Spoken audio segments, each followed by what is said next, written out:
مختصر عمل بتا رہا ہوں، توجہ سے سنیں، ثواب کی نیت سے دیگر لوگوں تک پہنچائیں جو لوگ پریشان ہیں، تاکہ اللہ رب العزت ان کا مسئلہ حل کرے۔ جو میاں بیوی گھر میں رہتے ہیں ان کو یہ بتانے جا رہا ہوں، آپ باوضو ہیں، بے وضو ہیں، پہلا کام آپ یہ کریں، بسم اللہ الرحمن الرحیم، اللہم صلی علی محمد وعلی آلہ وبارک وسلم۔ لاکھوں کروڑوں درود و سلام امام الانبیاء شافع محشر محمد مصطفیٰ احمد مجتبیٰ صلی اللہ علیہ وسلم اور ان کی آل طیبین طاہرین پر۔ تو میرے بھائیوں اور میری بہنوں، مجھ سے ساری دنیا کے لوگ رابطہ کرتے ہیں، وہ ساؤتھ افریقہ سے بھی رابطہ کرتے ہیں، کینیڈا سے، امریکہ سے، نیپال سے، بنگلہ دیش سے، انڈیا سے، اور بہت سارے لوگ جو پوچھتے ہیں ایک مسئلہ زیادہ ہوتا ہے کہ مولانا صاحب ہمارے رزق کے مسائل ہیں اور کوئی وظیفہ بتا دیجئے، اور وظیفہ ہو بھی ایسا مختصر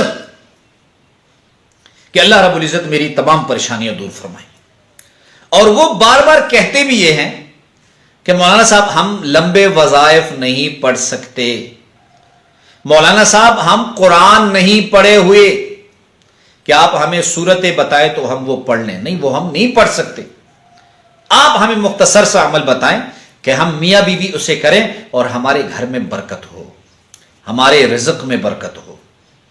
تو یاد رکھیے، مختصر عمل بتا رہا ہوں، توجہ سے سنیں، ثواب کی نیت سے دیگر لوگوں تک پہنچائیں جو لوگ پریشان ہیں، تاکہ اللہ رب العزت ان کا مسئلہ حل کرے۔ جو میاں بیوی گھر میں رہتے ہیں ان کو یہ بتانے جا رہا ہوں، آپ باوضو ہیں، بے وضو ہیں، پہلا کام آپ یہ کریں کہ جو کام بھی شروع کریں آپ دائیں ہاتھ سے شروع کریں، دائیں ہاتھ سے، چوائے استنجا اور گندگی اٹھانے کی۔ دوسرا، جو کام بھی کریں بسم اللہ الرحمن الرحیم پڑھ کے شروع کریں۔ اور دوسرا، جب بھی میاں گھر میں داخل ہو یا بیوی گھر میں داخل ہو یا گھر کے بالغ افراد گھر میں داخل ہو تو ایک مرتبہ سلام کہے، پھر آقا نبی کریم صلی اللہ علیہ وسلم پر یہ مختصر درود شریف پڑھے صلی اللہ علیہ وسلم،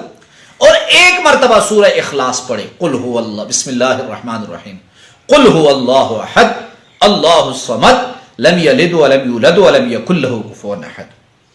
یقین مانیے ایک مرتبہ کا جو عمل ہے، یہ آپ کا گھر، میرا وعدہ ہے آپ سے، آپ کا گھر رزق سے بھر جائے گا، آپ کے گھر کے جھگڑے ختم ہو جائیں گے، آپ کے بچے اگر آپس میں جھگڑ رہے ہیں وہ جھگڑا ختم ہو جائے گا، اور اگر آپ کے بچے ضدی ہیں تو یہ ضد ان کی ختم ہو جائے گی، اور اگر آپ کے گھر میں بے برکتی ہے، آپ کہتے ہیں کہ ہم آٹا لے کر آتے ہیں 10 دن نہیں گزارتے، چائے کی پتی 10 دن نہیں گزارتی، ہماری پریشانیاں جو ہیں وہ بڑھ رہی ہیں، ہماری رزق میں برکت نہیں،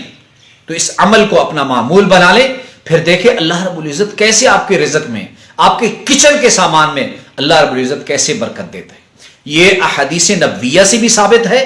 بس آپ کے کرنے کی دیر ہے، اللہ رب العزت آپ کے گھر کو رزق سے بھر دے گا۔